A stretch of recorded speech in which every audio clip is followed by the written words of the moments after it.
ఈరోజు రాజుపేట గ్రామంలోని కార్యకర్తలు, కాంగ్రెస్ సైనికులు మరియు ప్రజాప్రతినిధులు, ముఖ్య నాయకులు, కార్యకర్తలు అందరం కలిసి రఘువీర్ రెడ్డి గారి ఎంపీ అభ్యర్థి అయిన రఘువీర్ రెడ్డి గారి గెలుపు కొరకై గడప గడప ప్రచారం ప్రారంభించడం జరిగింది.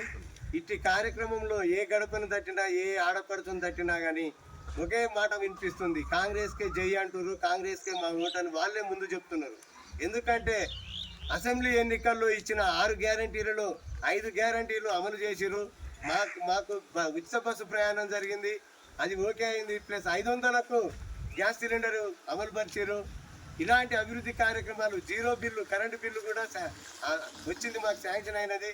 ఇట్టి అభివృద్ధి కార్యక్రమాల్లో మా పేద ప్రజలు అందరూ మాకు సాయం జరిగింది కాంగ్రెస్ వల్ల. ఈసారి కాంగ్రెస్కే ఓటేస్తాం, అది కేంద్రంలో కూడా రాహుల్ గాంధీనే ప్రధానమంత్రి అభ్యర్థిగా గెలిపించుకుంటామని వాళ్ళే మాకు ఎదురు వచ్చి సమాధానం చెప్తారు. ఇదే కార్యక్రమంలో 3వ నెంబర్ గుర్తుపై రఘువీర్ రెడ్డి గారి కాంగ్రెస్ చెయ్యి గుర్తుపై ఓటేసి అందరు గెలిపిస్తామని వాళ్ళే మాకు ఎదురు వచ్చి చెప్తున్నారు. ఇంతకుముందు గత జరిగిన అసెంబ్లీ ఎలక్షన్లో 350 ఓట్లు మెజార్టీ చూపించినాం.